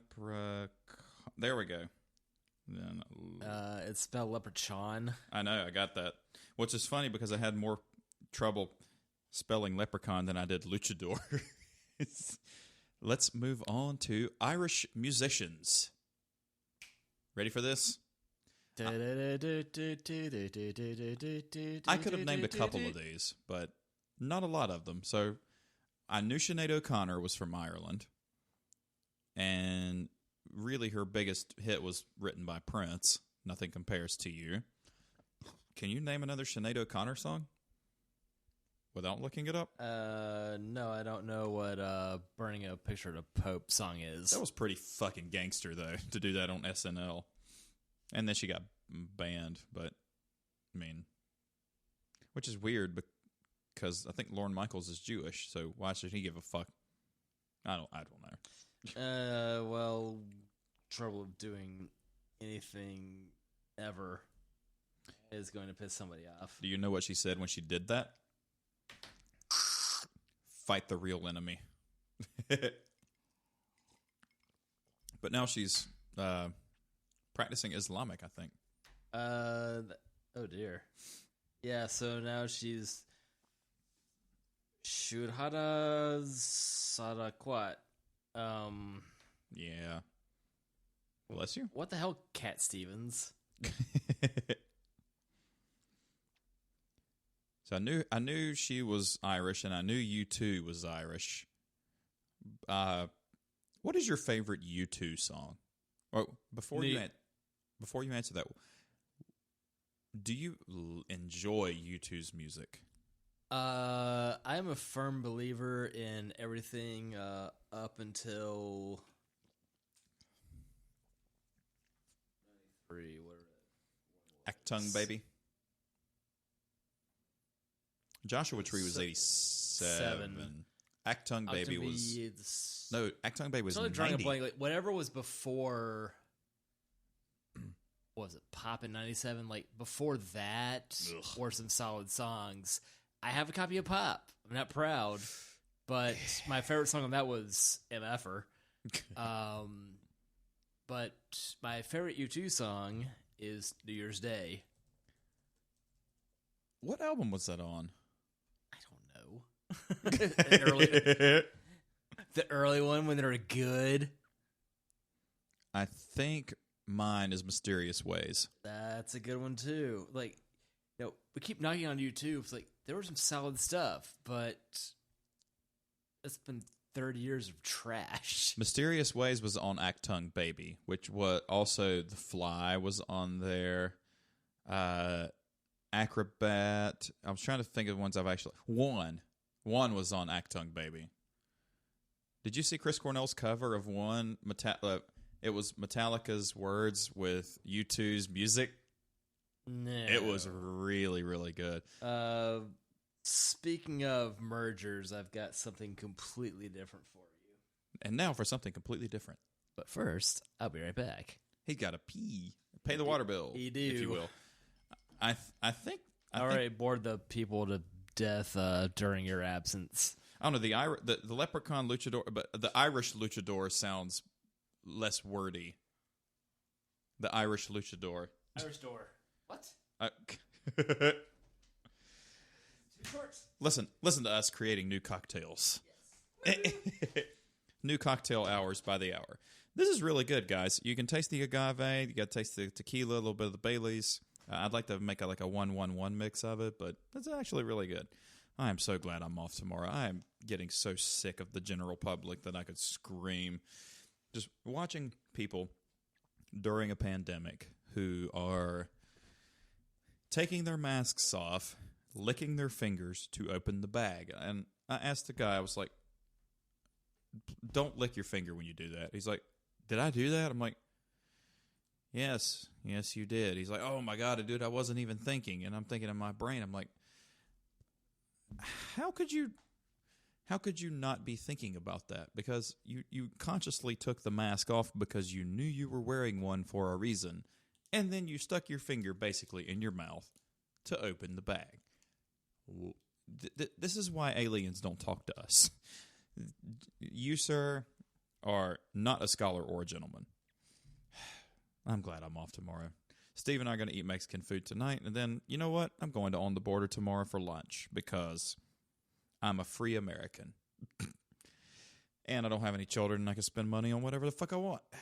And Emily's got a headache now, so anytime the weather's kind of shitty, she has a headache, so got to keep the volume down, make sure I don't upset the missus. Want to go on a trip for our anniversary in May, but a lot of places are still closed, and you kind of don't want to go anywhere unless you can experience the entire ambiance of said city you're going to. Irish luchador sounds good, or I don't know. We got to figure something out because that's a damn good cocktail. But the musical mashup. Yeah, I wanted to tell you about. Mm-hmm. It is Oingo Boingo's Dead Man's Party in the style of Iron Maiden. The thing I posted on Facebook the other day. I didn't click on it. Have you ever heard the original Dead Man's Party? No. This will make less sense to you. You might need to hear the original version of it. Pretty rad song. Okay. And then this in the style of Iron Maiden, when it might as well be 2 minutes to midnight, but all the words have been changed. Yeah, I've not heard that would Oingo be Boingo. 8 minutes well spent with that. Oingo Boingo's Danny Elfman's band from the 80s. Dharma and Greg? Oh, that's Jenna Elfman. I think they're related, actually. What? How many elf people could there be? Do you I only know if there was a girl I went out with years ago that was related to him as well. That went nowhere, surprise. It's funny that if you watch Dharma and Greg, you notice Thomas Gibson is Greg, and he is Agent Hotchner in Criminal Minds. The head. That never clicked, but I wasted a lot of time dodging that show because I had zero interest in Emily's Murder of the Week. I do enjoy Criminal Minds, but Or for y'all. the thing is, like, U2 songs, going back to that, I like Mysterious Ways. I like One. I like Sunday Bloody Sunday. Where the Streets Have No Names is Where the rad. Streets Have No Name is fantastic. And they, like, blocked off the everything and, like, got super busted for it. Yeah, well, U2 went hitchhiking around the UK, and it was like somebody posted on their A bunch of Irish boys doing that? That's a bold move, Cotton. There was another U2 song that I really enjoyed, and right now I'm struggling to think of it. It was called Hitchbot. He successfully made it across Canada and then made it to Philadelphia and got destroyed. Yeah, that's right. That did happen, didn't it? But Yeah. Was it Canada? Canada good, USA bad. Duh. Well, Canada good, Philadelphia bad. Oh, With or Without You. I like With or Without You. Can't live with or without the song. Actually, Still Haven't Found What I'm Looking For is good too. Yep. But then some of the eclectic ones are really weird. It's like the REM effect. You know, Was U2 the British or the Irish REM? I was kind of getting the same idea there.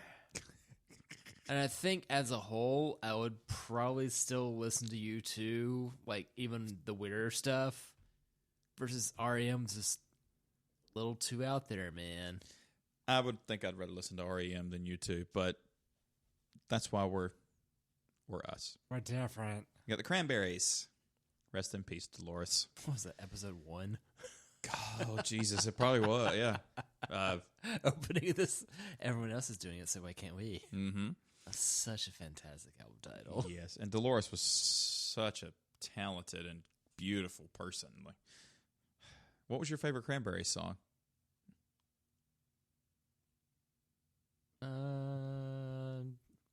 Dreams. That was pretty. As much as I like Zombie, I think I like Linger the best. Zombie was such a harsh change from the rest of their catalog. Mm-hmm. Well, Salvation was heavy.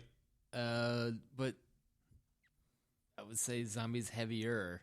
Fair. That it's just a more difficult song to listen to. Like, it was one of their biggest hits, but if you're not ready for this, it's an assault on your ear holes. Mm-hmm. It's not about zombies, guys. What? It's gonna be a little harsher than na na na na na na na na na na na na na. It's like all the noises are, tamed a bit in Salvation. Yeah, Zombie gives it a 10. Salvation gives it an 8. I like Linger. I think Linger is my favorite one. Dreams is beautiful. I think that was the end of the first Tom Cruise Mission Impossible movie when they're discussing 97? 5 or 6. It's funny, like they're like he and his cohort at the end of the movie talking computers, like, oh yeah, things are coming out, man. The 586 laptops, like, this would be early Pentium days. And by then, they were not calling them like the 586 after 286, 386, 486. Mm-hmm. That was, early Pentium, like the magic of technology and the way, man. Meanwhile, he could look like John Voight. But why? Why would you want to do that? 96. Could you please be a better father to Angelina Jolie, man? So, 96 was Mission Impossible 1. And I think I Disappear was on that from Metallica. Second one? The running joke of 2 is that's not a Mission Impossible film. That is peak Tom Cruise, hyper aggro. This is 2001 after all hell's broken loose. And he's going to take on everybody with a shitty soundtrack to boot. So you've got the Metallica tune, and more importantly, whatever Fuster Cluck it was from Limp Bizkit at the time. Ugh. Yeah. Even weirder. That's 20 years ago. Yikes. Yeah. Which is unfortunate because the guitar player for Limp Bizkit, Wes Borland, is a phenomenal fucking guitar player. He just played in Limp Bizkit. I always found his black contacts really fascinating. He always had some really wacky decor, we'll say, on stage. I think he was wearing like an entire silver suit, and then he had a bunch of bicycle mirrors coming off of his. Next time, let's see how these cocktails feel coming out of Steve's nose. I will Google that, but then while we decide, Van Morrison is Irish. I've heard that name a million times, but every time I struggle to... Brown-eyed girl. That's Van Morrison. Okay. Do you know another one? Something Moonlight. Dancing in the Moonlight?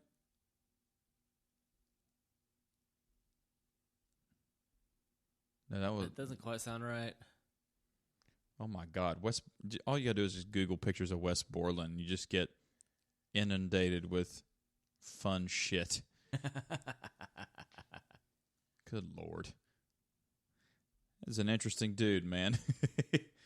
I'll have to show you later because there's too much to show you now. But let me just I'll try to give you a taste of what's to come. Well, All right.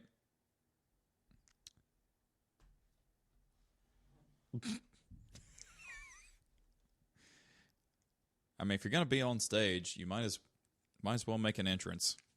How do you play guitar and all that shit is what I want to know. Well, the rightmost one is what I'm most used to, that Yeah. he's looking like Michael Myers. Yeah. The others, he looks like the host of the Misery Index, and he looks like he should be in Slipknot. Fair. But damn good guitar player.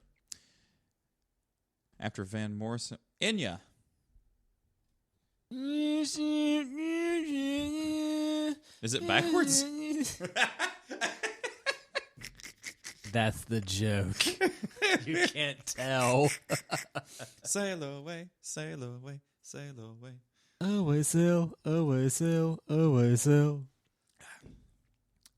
Tonight, there's going to be a jailbreak. Oh, Thin Lizzy's fucking rad, dude. Thin Lizzy. He died pretty early. Yeah, he wasn't Club 27. Phil Lynott died kind of in a hurry, and like everyone knows that Boys Are Back in Town. Thanks, Toy Story. Like the entire catalog's fantastic. Yeah, Phil Lynott. Yeah, Lynott. Yeah, boys. So the rest of I've only admittedly heard the singles, but damn, he died in '86, a month before I was born. Oh snaps! That was early '86. Yeah, he was 36. Salisbury, Wiltshire, England. He died. Meanwhile, Salisbury is one of the few places in region with gas under 250. I believe you. Christy Moore. It's a dude. I don't know. No. Snow Patrol. I did not know they were Irish. I'm gonna be bored chasing cars. Is that even the best fall down? That's the only song I know of theirs, and it's just dull. I just didn't like it then. I still don't like it now. That's the only song I can identify by them. Same. Also, there's only one song I can identify by this next one, and the song is fucking nominal. Hozier. Take Me to Church. He's Irish. I thought he was American. Do you remember the song? Yeah, I do, and please don't. You know what that song's about? Nope. Gay marriage. About how the church shuns people. It's listen to it again. Listening to the rest of his album's worth of MP3s back in the day, and like it was good, but didn't read more into it. Which is funny, with a name like that, sounds like a Canadian is making fun of you.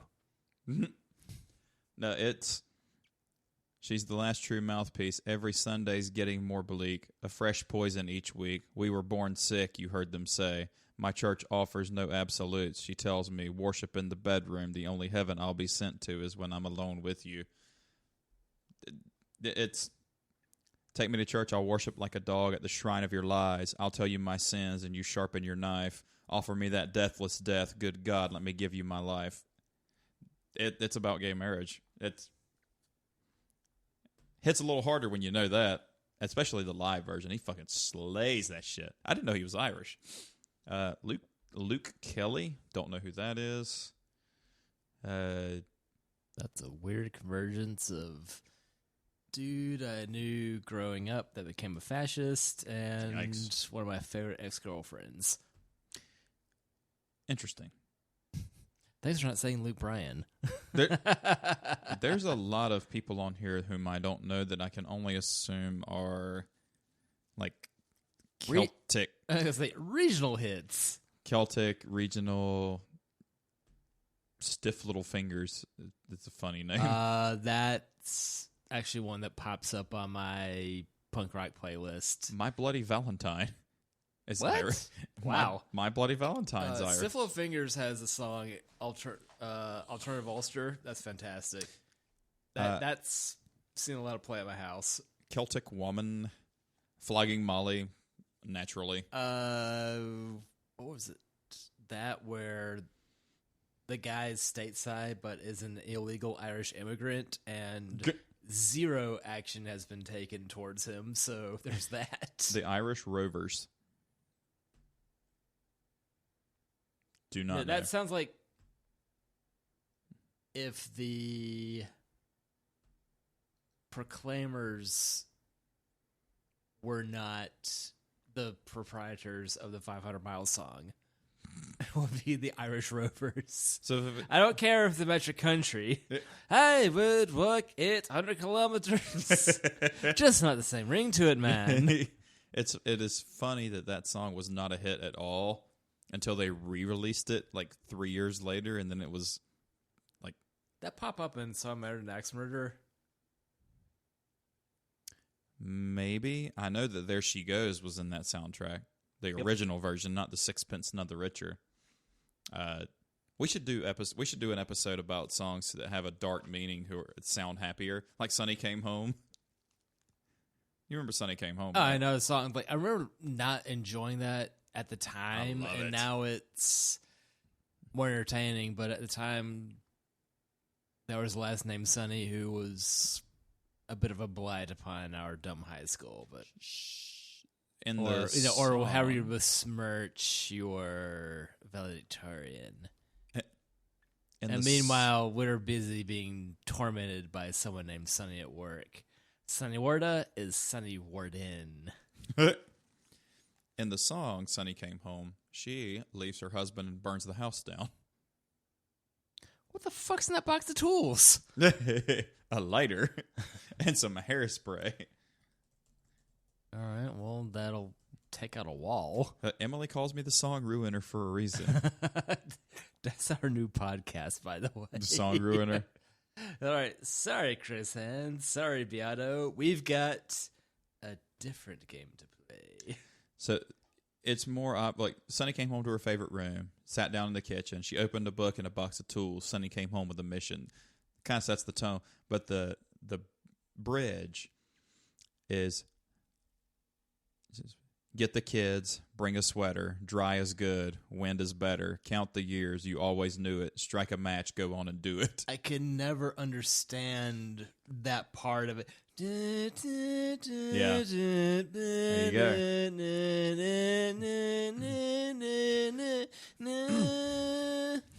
Sonny came home. Days go by, I'm hypnotized, I'm walking on a wire, I close my eyes and fly out of my mind into the fire. Toasty. The origin song, the origin to Toasty is really fucking funny too. Damn Forden.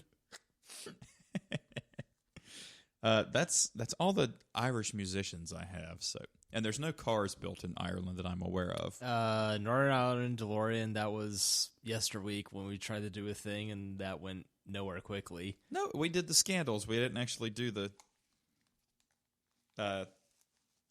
build and all that, right? Yep. I think that's what we did. Yeah, we're busy getting hammered and time's up. We got to go eat something. It's still bright outside, so I'm not used to this. It's 7:16.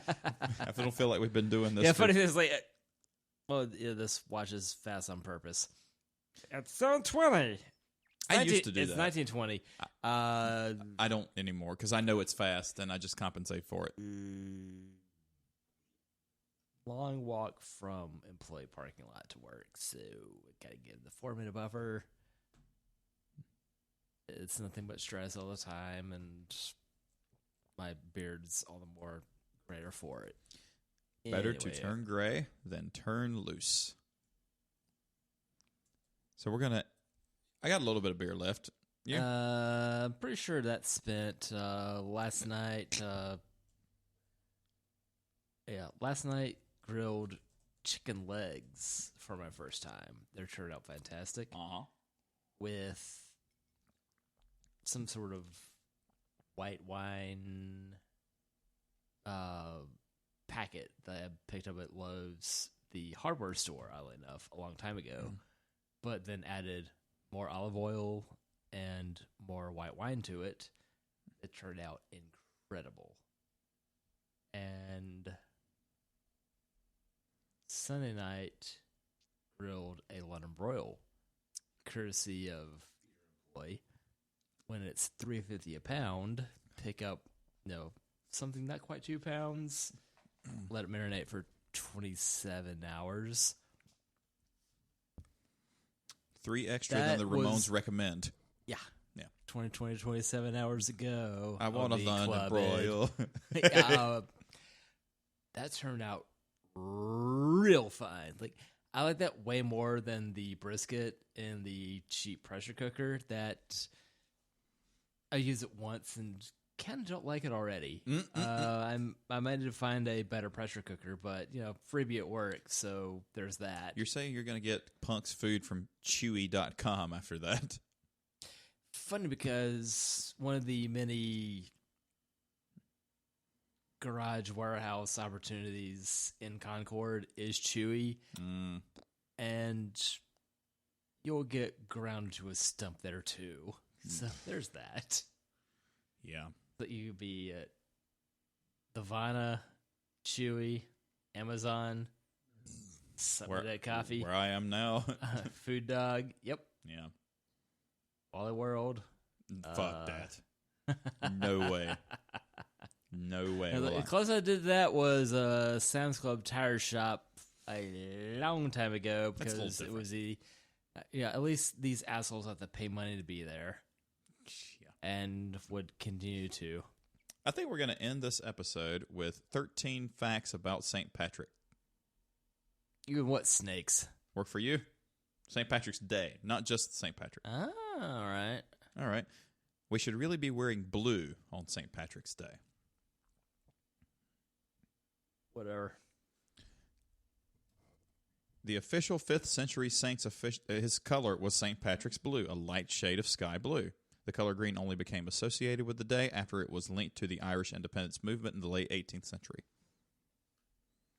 So that was 13 centuries of blue, and then green.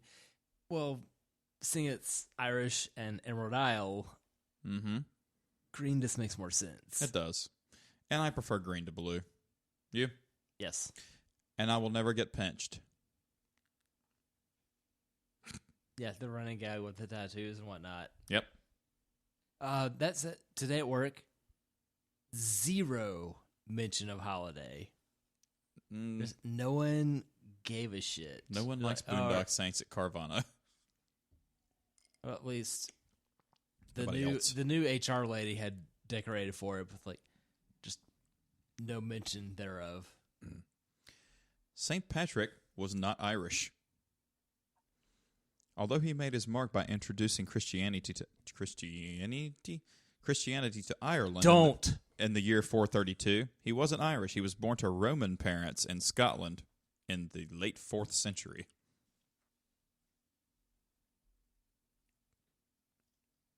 You done fucked up, Patty. St. Patrick's Day. You split an island. St. Patrick's Day used to be a dry holiday. My mother said I should never miss my Guinness, as if I would. What am I going to do instead? I'm going to eat a tin of Pringles. Sorry. It's a national holiday in Ireland and Northern Ireland, but until the 1970s, the pubs were closed on that day. Now the country welcomes hordes of green-clad tourists for parades, drinks, and perhaps the reciting of a few limericks. What's your favorite limerick? Something about a man from Nantucket. I have a good one. Go for it. There once was a man from Nantucket whose dick was so long he could suck it.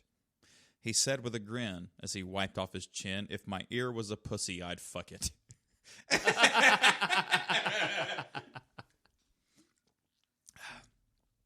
New York City's St. Patrick's Day Parade has been happening since 1911. Think of a bourbon brand and then subtract 30 years from it. I'm going to high-five the mic then instead. It's a number. So subtract 30 years from it. What bourbon brand do you know that's all numbers? We've had it on air before, I think. You need a hint? Yes. 1700s.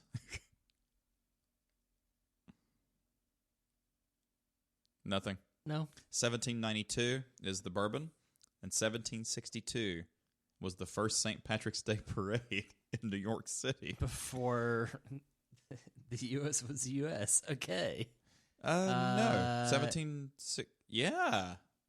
Wow. Yeah, it was. 62. Yeah, because 76. 1781 was the end of the Revolutionary War. Started with 1776. All the fusses, the 76ers in Philly. Yeah. Yeah. Interesting. That doesn't compute. 1792 is good. There's a reason for the shamrocks. It's a metaphor for the Holy Trinity. So a four-leaf clover is going to be Holy Me, which I've never encountered a four-leaf clover ever. I have a bunch, but we had clover growing in my parents' yard, so we used to go hunting.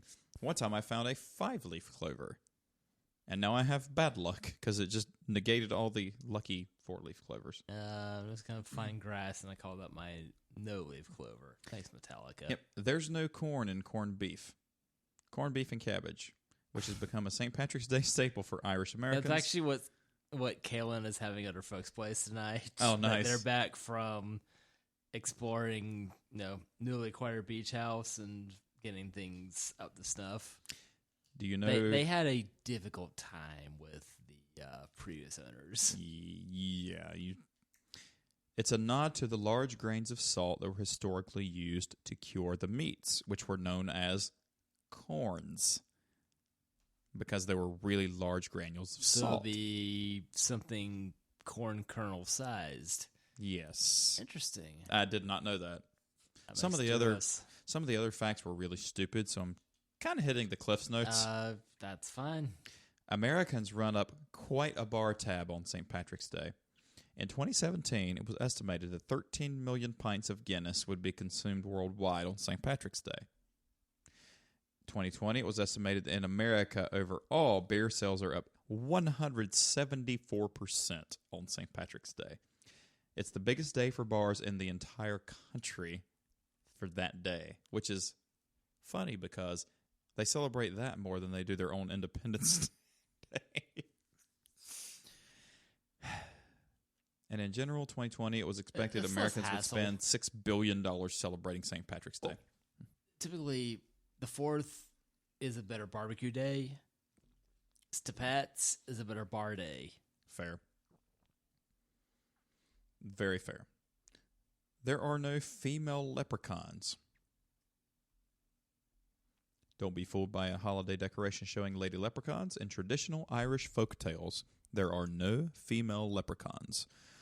Only Natalie-attired little guys who spend their days making and mending shoes, meaning that they earned gold that they're always guarding. Much like the cereal. Right?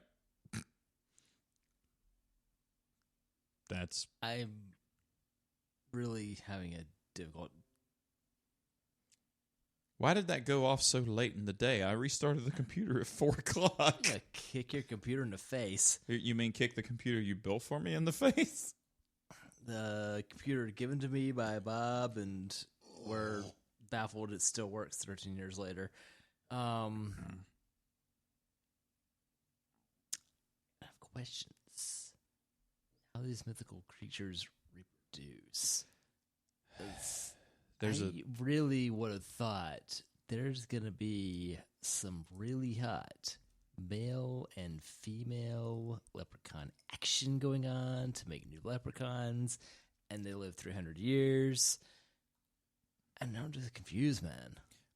Well, you can find that on the internet, probably. I don't see what former hamsters have to do with any of this. That's my go-to. And I leave you with this, and we leave you with this episode. St. Patrick's Day lingo actually makes sense. Aaron Gerbrach. Have you seen that before? Yeah. You can't attend a St. Patrick's Day event without hearing a cry of Aaron Go Brock. What's the phrase mean? It's a corruption. I've never heard that ever aloud. I've seen it written, but you need to put more phlegm behind it, by the way. It's a corruption of the Irish Aaron Go Brock, which means roughly Ireland forever, which is like Ireland go forth. And that is a we have not had... Have we ever had an episode on a holiday? Around holidays, yes, but on the holiday? On it. Well, are you aware of the internet? Every day is a holiday. The Danny Warhols had a song about this. Or at least every day should be a holiday because he's trunking out of work, but... Dandy Warhols is punk, right?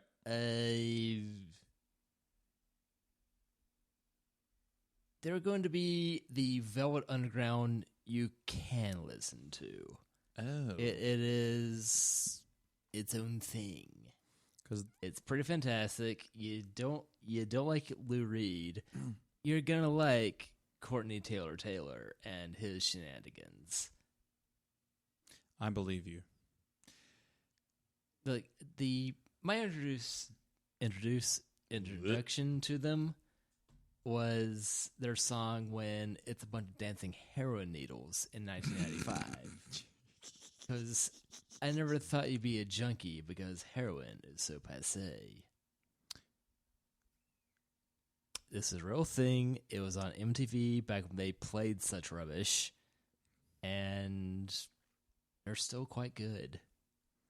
We should totally do an April Fool's episode. In 2 weeks, it's like April Fool's Eve. And then is the threshold of whatever I've been April Fooled by. Yeah, Bleeping and Blah Blah Jobs can be ready by first quarter. Y'all bitches got 2 weeks. Else I am Audi 5000 and crashing into all y'all. Got something lined up? No, it's just that's going to accelerate the job hunt if imaginary thing doesn't become a thing. Like I'm on it. My patience is thinner than myself. Are you saying you're a pediatrician? You have little patience. I don't like the responsibility, but yes. Ready to eat Mexican food? Si, senor. Cool. Or would you rather wings instead? Or, oh no, we have options. I mean, we've got options, and it's still pretty early for our exit today. Yeah. We can discuss that off air, or we can discuss it on air. Show's over. They don't need to be bored by our quibblings as to what to eat after this. I did watch a documentary on Oscar Wilde, and that's an interesting dude. He was a guy behind the Wienermobile, right? Is it? Every saint has Meyer! Yeah.